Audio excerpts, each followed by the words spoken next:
Hey y'all, how are ya? How you been? Welcome to Piddlin and Pondering. I am so glad you're here. Goodness, I know it has been quite a while since you've seen or heard from me, and I'm sorry about that, but you know what? Sometimes life just gets in the way, right? And that's exactly what happened for me. It just kind of sped up and went on fast track, and I had to take a giant step back and a big deep breath and say, okay, what can I put on pause for right now? And the recording portion of Piddling and Pondering really had to be the project that kind of stepped back for a minute. And so I have still been piddling, of course I have, and you all know that there's been plenty of pondering going on. And so there's still so much information that I just cannot wait to share with you, stories and thoughts and scriptures, and I'll update you on my plants and how things are going in that department. And so, first, though, I just want to say I hope all is well with you. I hope that your summer is going well. It's hard to believe we're kind of coming into the tail end of it. I think we have about 6 weeks left before school starts. And so, for all you mamas out there and the rest of you that get to soak up these kids while they're out of school, enjoy it. We've got just a handful of weeks left, and it's just always fun to kind of slow down with them and soak up the different ages and seasons that they're in. Right now, my daughter's 14 and my son is 9. And so we are having plenty of adventures over here. We have a pool out in the backyard, and that's been kind of the highlight of the summer now that we're home. We started our summer with a fantastic trip, exploring Europe. We got to go with a group with our school. We had the best time. In total, it was 28 of us. Plus, we had a tour guide and a bus driver the entire time. And so, um, 30 people all together just was certainly a blast. We had so much fun getting to know the other families and some of the teachers and the staff members from our school, and exploring the world was just incredible. We went to Switzerland, Austria, the Czech Republic. We spent a half day in Germany, in a short stop in a small little country called Liechtenstein. And we had a layover in London on our way home. And so technically it was 6 countries in 10 days. So many memories made, precious, precious lifetime memories. But absolutely exhausting. We walked and walked and walked and took everything in. We learned so much. The trip was very educational. We saw a lot of castles and cathedrals, and just kind of soaked in the history of the countries that we visited. And so we were blessed beyond measure. My wash pot truly, truly was running over. Um, through that trip, we will be talking about it for the rest of our lives. And it was just amazing to be able to do that as a family. And just also the group that we were with, which is really incredible. And so, really every single one of us, I think my son said it best when we got to Switzerland. That was the first place that we landed. And my son said, oh man, this is like a dream. And the whole time truly was just a dream. And so and then you come back from vacation and reality slaps you in the face, and you got to get back to life as you know it. And so I've just been kind of busy catching up and doing all of the things that I do, and I love every single bit of it. And I am so glad that I have the time now to get back on track with Piddlin and Pondering. So, welcome to episode number 2. We'll get right into it. Today's title is Stuck in the Weeds. And so, oh goodness, there's just so much that comes from that. And there is so much that I want to talk to you guys about today. Let's start with what have I been doing as far as piddling wise? And so one of the really cool things about going out of the country and then coming back is seeing how my plants have done, and they survived without me. And it was a lot of fun to come home and not have dead plants. However, I do have to just let you know that Fancy, um, I have given up hope on her. I'm pretty sure that she has just drawn her last breath, and all of her branches now are brown. They are no longer green. And as heartbroken as I am over that, my goal is to support the band booster again this year and buy another poinsettia when that season comes, and we'll see if we can do better with a fancy sister or cousin, or however that works. The other death that I have to um announce, I guess, if you will, is Helen. Oh, and I'm so sad about this. Helen was my newest plant that I got. She was beautiful purple, yellow flowers that I bought when we visited the nursery at the beginning of spring. And she flourished. She actually, first off, she thrived and survived through crazy, crazy thunderstorms before I ever even potted her. And then once I potted her, she just did great. The blooms came and she grew a whole lot. When I came back from Europe, the pot that I had her in was just kind of full of the flowers. She had kind of taken up her full space, and was bright and vibrant, and she was watered, and everything seemed to be fine. And I'll tell you, um, one thing I am absolutely going to have to be reminded of is the scorching Texas heat, because I think after just maybe a couple of days of not getting watered, I went out there and she's as brown can be. There's no life left in her. I did do some pruning and kind of took away as much as I could, and I've been watering her, but I am just not sure she's coming back. And so, she's still on my back porch. Is there hope? I'm not sure. Maybe somebody that has a little more gardening experience can let me know that. But you know what? We are going to live and we're going to learn. That's the whole point of, well, maybe not the whole point. Half of the point of this podcast is that I am going to earn my green thumb. And the only way to do that is just to get out there, start trying to keep some plants alive, and learn from my mistakes. So number one mistake that I definitely know I have made is that the scorching Texas summer heat, plants need more water than I really thought. So I actually thought I was doing a pretty good job of watering her. And before it got hot, the water that she had was sufficient. And then we got up to like 90 degrees, 100-degree days, sun out there beating on her. And I learned a hard lesson on that. May Helen rest in peace. Um, some good news though in the Lascor plant department.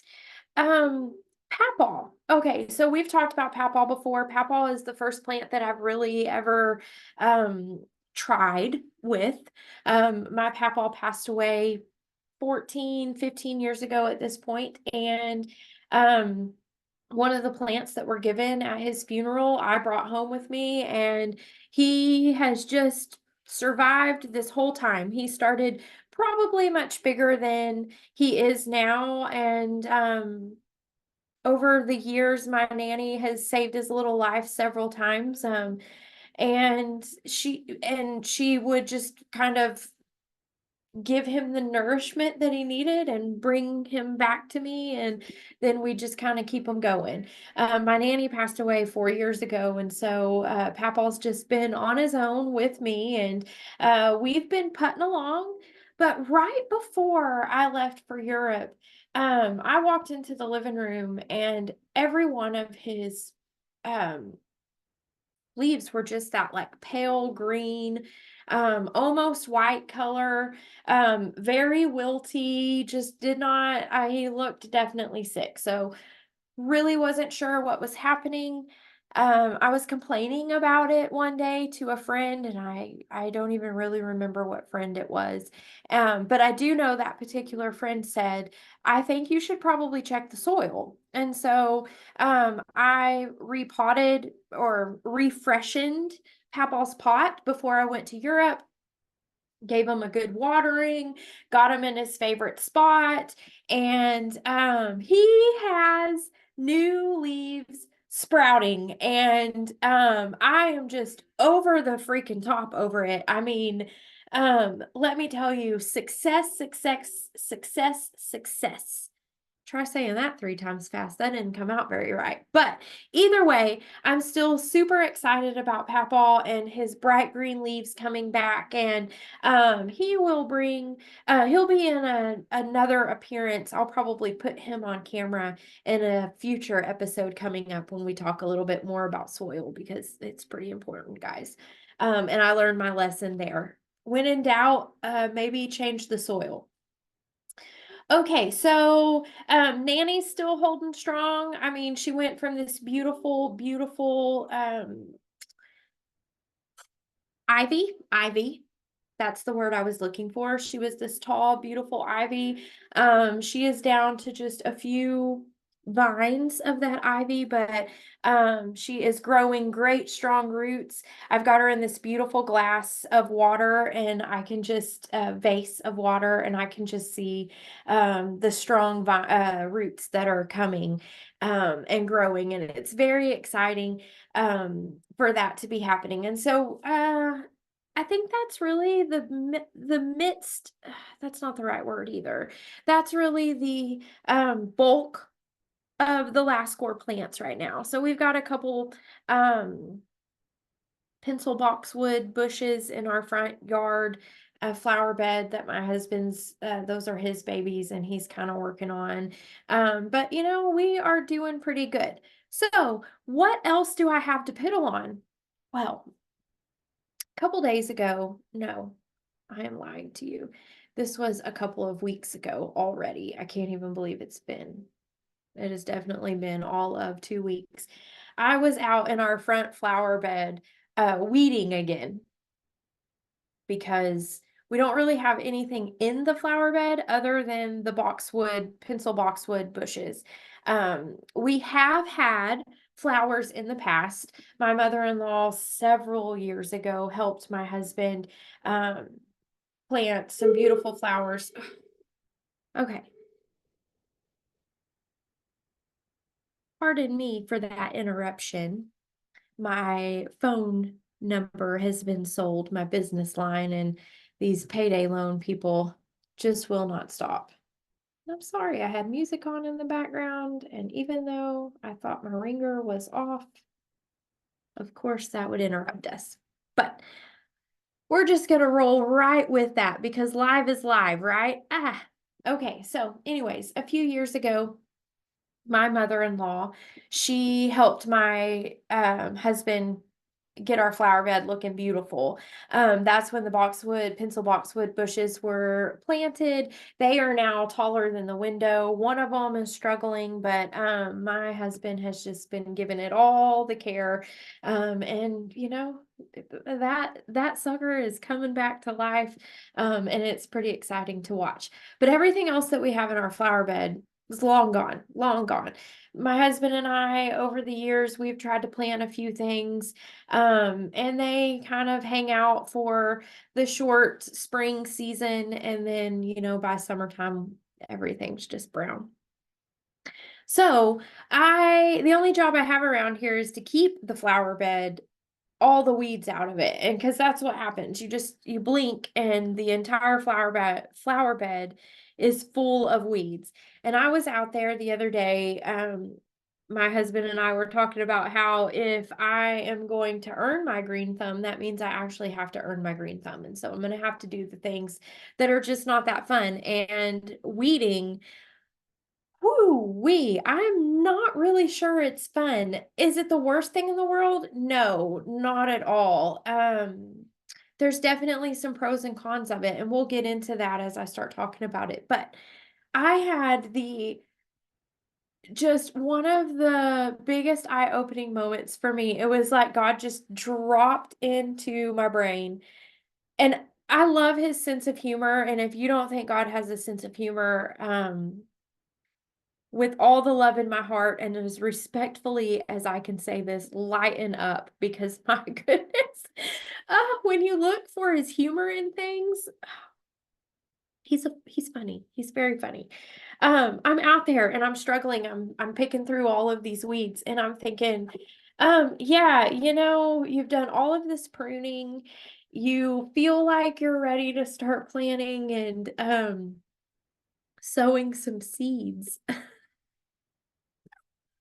And all you have time for right now is tending to the weeds that are already in your flower bed, ma'am. Like, my flower bed is full of weeds. And, part of the pruning process, and maybe I have this wrong, but for my overall theme, I'm not going to be technical. So if you are a master gardener out there, I might be missing some of the right terminology. And as I earn this green thumb, I am certain that my knowledge and my vocabulary for the gardening world will expand. But for today's sake, I'm going to tell you that while I am out here thinking that I am just well along my pruning way because I've never really said that I'm over. I know that there's still plenty of pruning growing going on, but I really thought that my the weeds in my flower bed would not be just overtaking them all the time.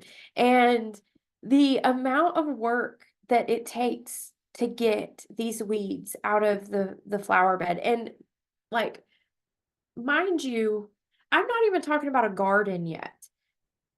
I am talking about a very small flower bed that runs about the front part of my house, from the garage to the front door. It's not that long. It only goes out, a little ways. My husband has cleared it out a long time ago, and he keeps the mulch fresh. And keeps the front of our house looking good and clean. It just doesn't have any color in it. And then you blink and the weeds are back, and you have to be back out there pulling them again. And it's not an easy job. Some of the weeds are much harder to come out than others. There are critters in the weeds. Before I went out to weed, I made sure that my husband went out there and he took like a broom and just kind of went through the weeds to just see if there's any snakes or any of the big spiders, because you don't know what you're getting into when you are putting your hands into these giant weeds that are overgrown. And the funniest thing is that God was like, yes, you are not ready, Ashley. You have not gotten to the point where you can plant some beautiful flowers out. You've been so busy tending to the weeds in your garden. Excuse me, I'm not even at the garden. We've already established that. You're so busy tending to the weeds in your flower bed, and you have to get those under control before you can ever really focus on a beautiful flower bed. That's really one of the first goals that I have. And in the we're in July now, so for Texas, we're about to just, get hotter and hotter and hotter for the next few months. And so, pretty sure I've missed my mark on a lot of these flowers for my flower bed. Now, of course, I'll have some other opportunities for some potted plants and some things like that. And my ultimate goal is to have a greenhouse, and that's coming sooner than later, I do honestly believe. But in the meantime, first things first, right? You have to get down to the basics. You can't skip to the part where you have this beautiful flower bed. It doesn't work that way. You have to put in the work. And so I just think that is just a beautiful illustration of God's grace and mercy for us, right? Like he helps us along the way.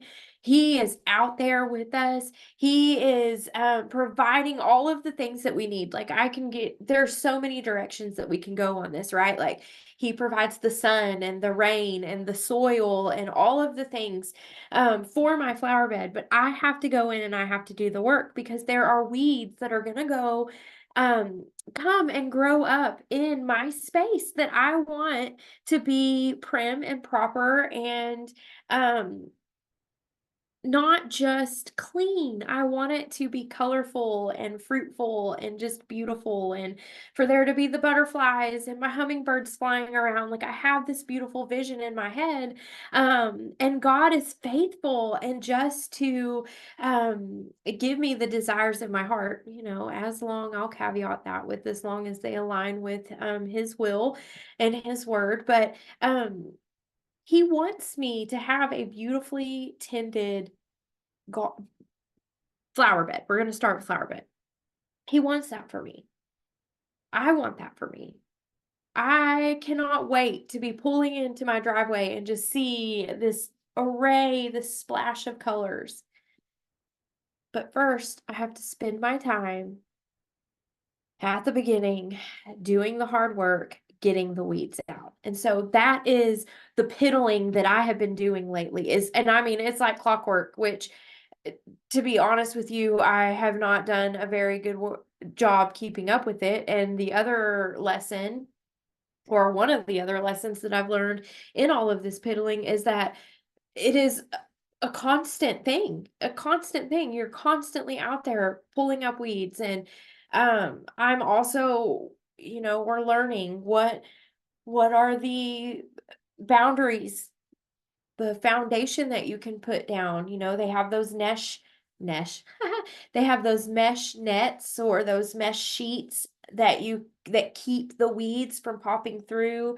um there are lots of different weed killers and lots of home remedies for how to do that more naturally. If you pull up the weed by the root and you get most of it up, then you are starting to keep it from growing back. Now, um, part of what I'm trying to learn is how, even when you get it from the roots, do they grow back over and over and over again? I mean, but that's when you have the environment that's involved. There's seeds that get dropped and the birds come by and the bees and all of the things. Nature itself does its thing. And even though the Lord told us that we have dominion over it, he also let us know that we are going to be wiping the sweat from our brim, which, funny enough, that is another lesson that I learned, is how much sweat burns when it drips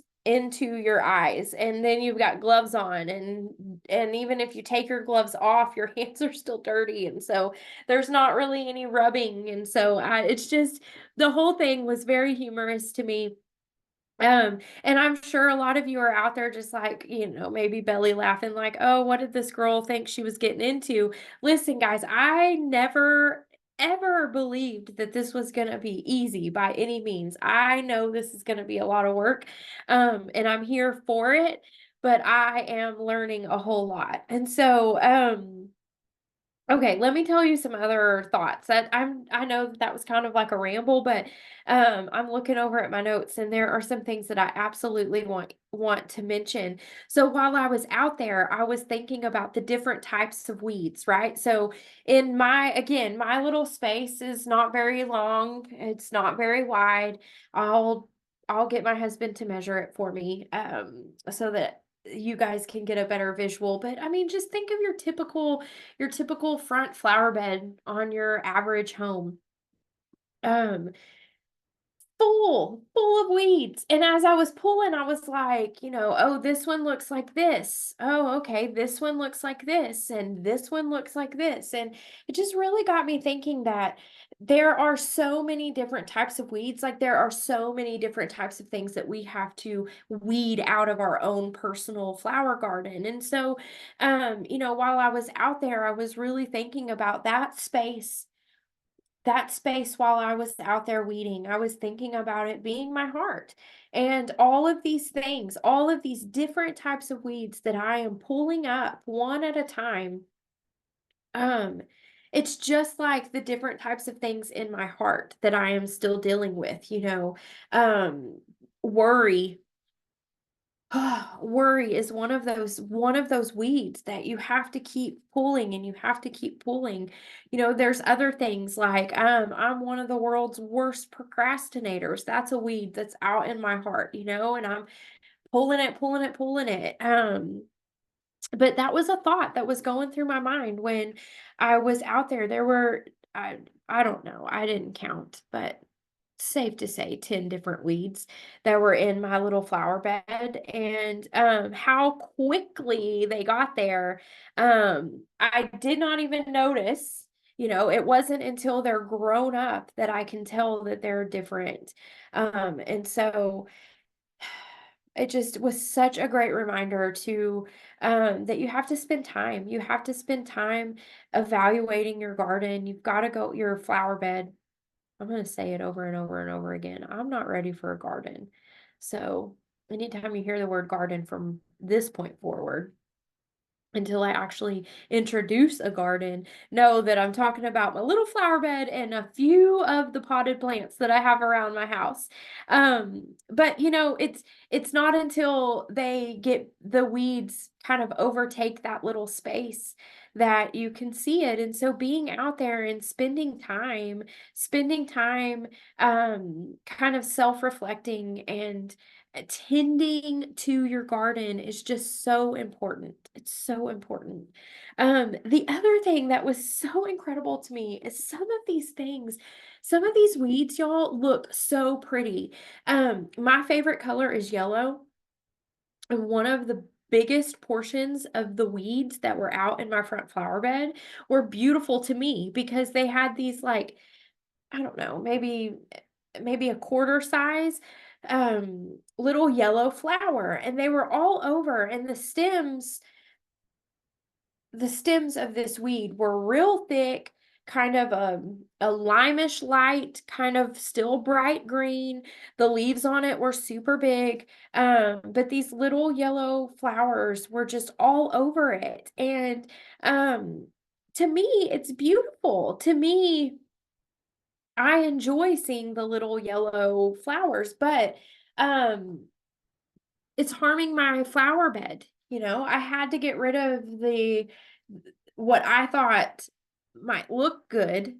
I had to get rid of it. I had to get it out of my flower bed so that the entirety of my flower bed will flourish, and not just be overtaken by, sure, they're pretty little flowers, but I'm not using my space to the best of its ability. And that was such a sweet reminder to me that some of these things that God asks us to prune out of our lives or to pull these weeds up out of our heart, some of them may look good on the outside, and some of them may um in your life feel like something that's um beauty or adds value to you. But again, in those moments of self-reflection, and when you are looking at the overall picture, when you are looking at God's will for your life and trying to stay aligned with him, one of my favorite things that I have recently learned in a class was um praying and asking God to align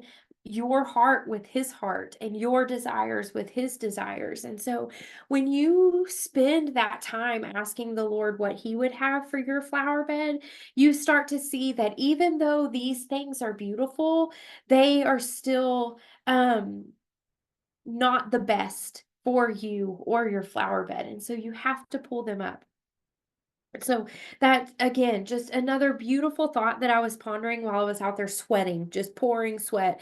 Whew-wee. I have a very fair face, and I have a spot. I have some spots on my face that I suffer with, and so I always have to have a hat on. And I had the hat on, and it felt like it was just um capturing the heat in, and sweat is pouring down and I'm pulling out these beautiful little yellow flowers that I am the only one that appreciates. And what a sweet, sweet reminder of how God just uses all things for our good, and how when we open up our hearts to Him, even when you're out in the flower bed tending to your weeds, He is faithful and just to meet you there, and to just minister and to encourage. And so that's definitely what He's done um, while I have been out there weeding.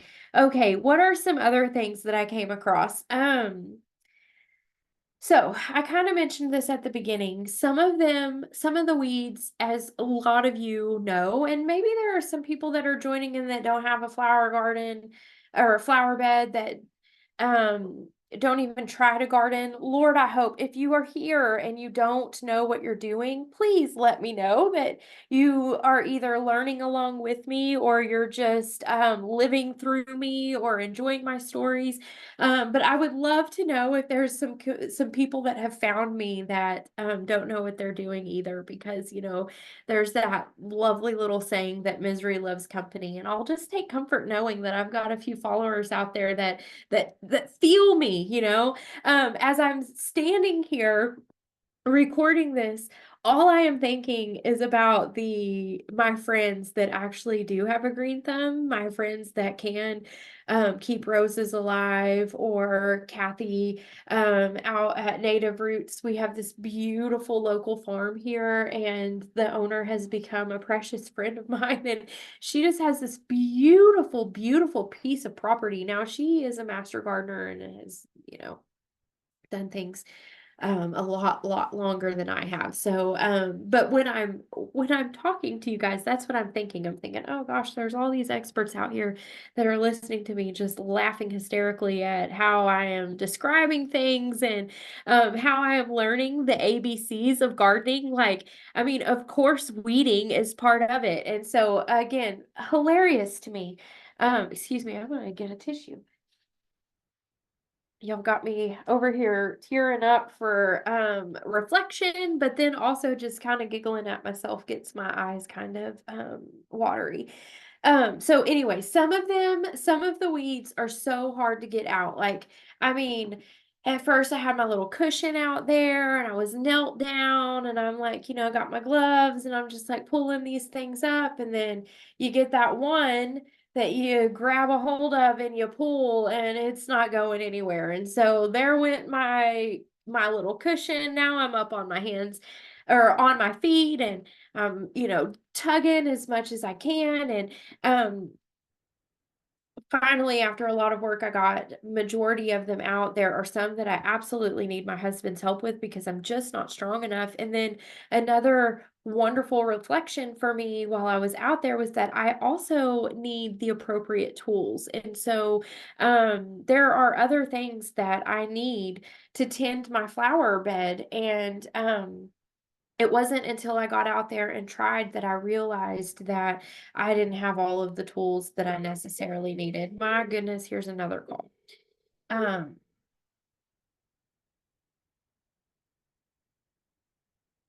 telling you, those people that sell numbers. Oh, I'd like to come up with a creative wish upon them that's not too heart hateful, but like maybe that their phone would be just exploding with all of the phone calls, because goodness, it's rather annoying. I am going, I've also lost my background noise. But again, guys, live is live and we are just going to go through this. But I am going to unplug that from the Bluetooth. And so even though we don't have music anymore, we lost that a little while ago, we'll stop being interrupted by phone calls. All right, so back to the tools, making sure that you have the tools necessary that you need. In our spiritual walk, our biggest tool that we have is the Word of God.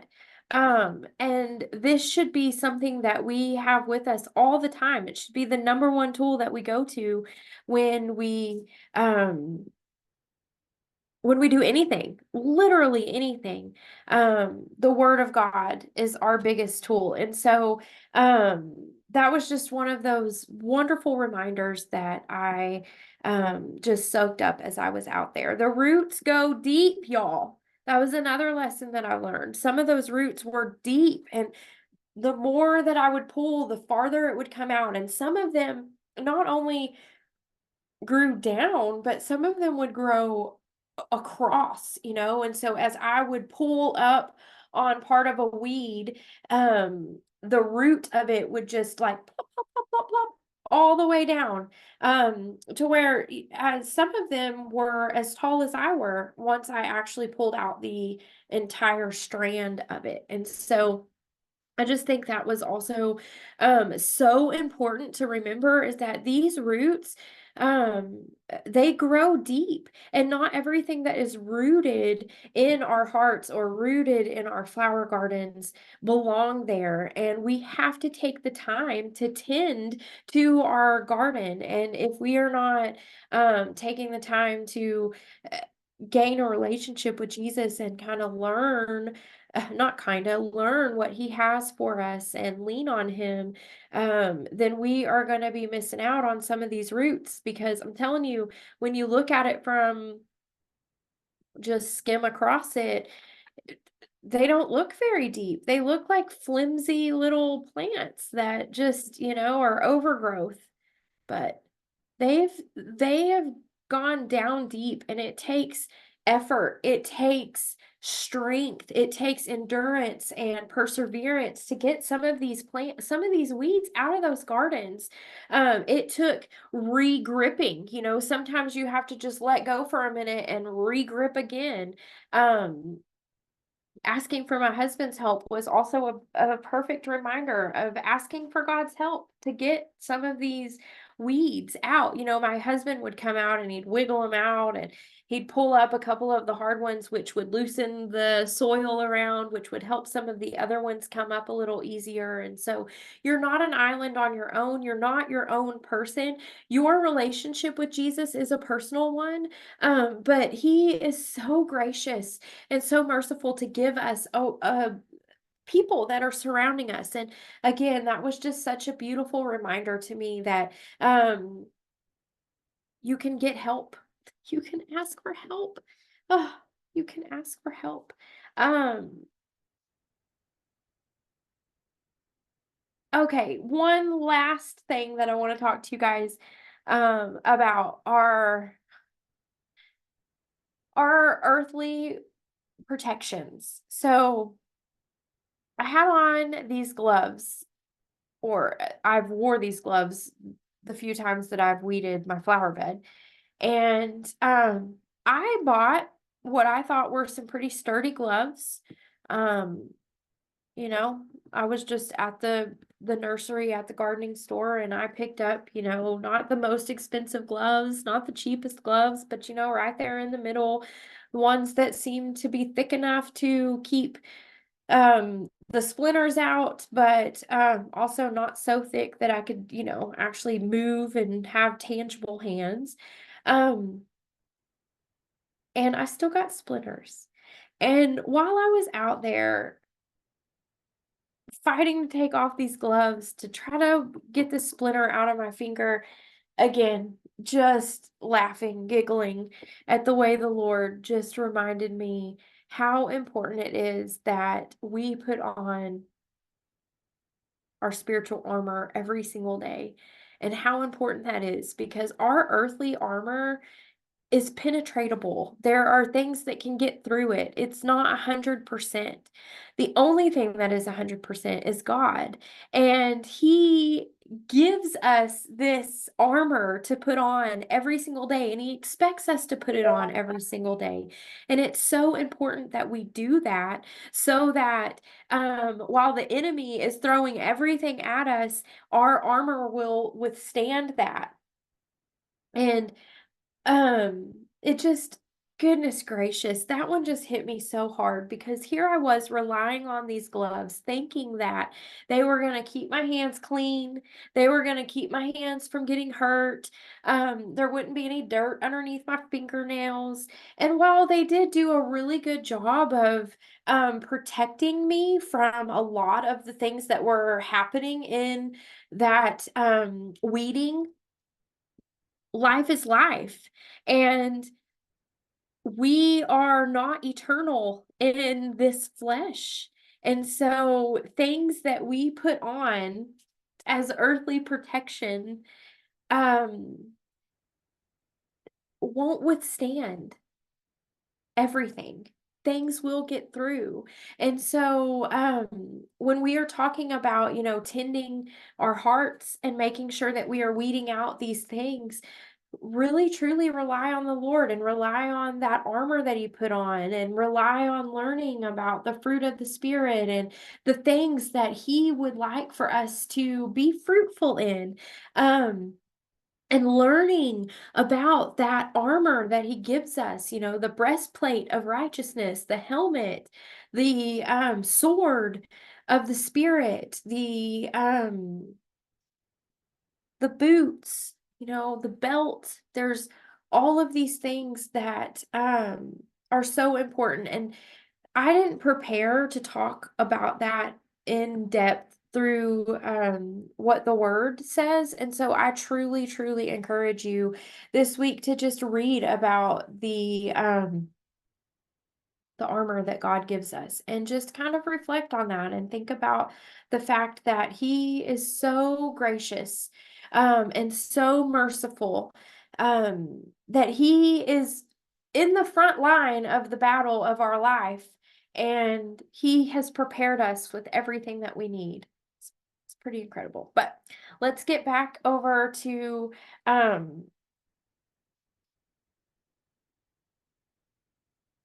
the track that I'm on right now. I want to bring in Colossians 1:10-12.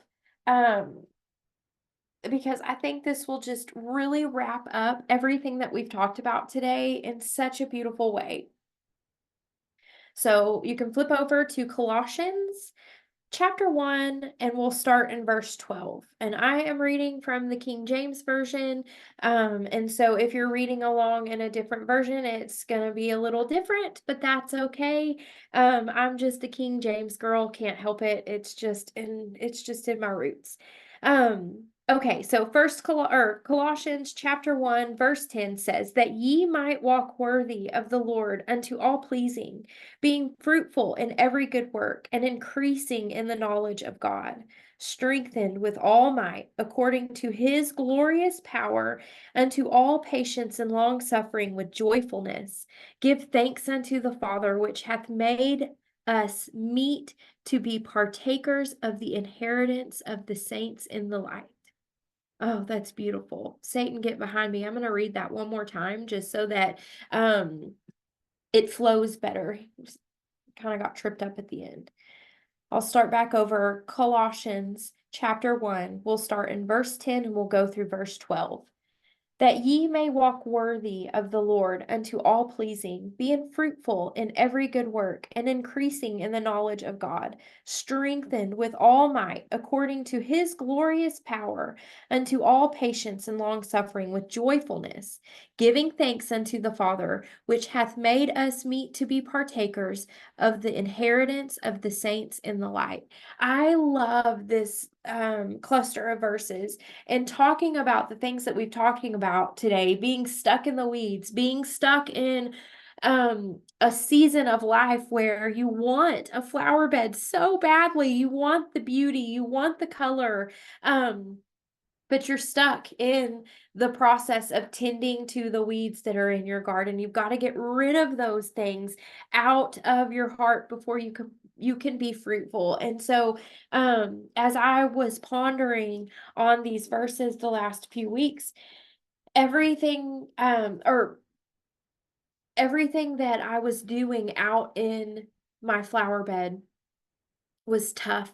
It was hard, but it will be worth it in the long end. It will be worth it if I continue to go out there week after week and make sure that I'm pulling these weeds up and not letting it get overgrown. It's hard, but it's worth it for the long run. So often we get so stuck on the things that we are doing right this moment and how hard it is that we cannot look into the bigger picture. We can't see the view ahead of us. We can only see the overgrowth and the hard work that's in front of us. But if we would just take a deep breath and we would remember that all of this that we're doing, it's worth the hard work because we are learning to walk worthy of the Lord. We are learning to be fruitful in every good work. And everything that we do for the Lord, we grow our knowledge in the Lord. He is the one that strengthens us. And it's His glorious power that gives us what we need to be patient and long suffering. And even in the hard times, we can be joyful. And that's one thing that I love about how this verse ties back to all of the piddling and pondering that I've done for this episode. Because while I was out in the heat, while I was out doing the hard work in the dirt, with my gloves, still getting splinters, going back into the house to cool off for a few minutes, because another lesson I learned is I didn't start early enough in the morning. 10 a.m. is not early when you're going out to tend a flower bed.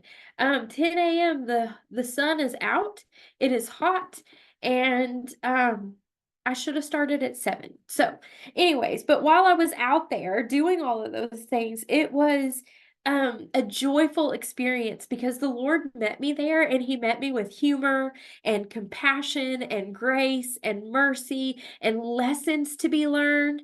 I did have a beautiful day. The sun was bright and beaming.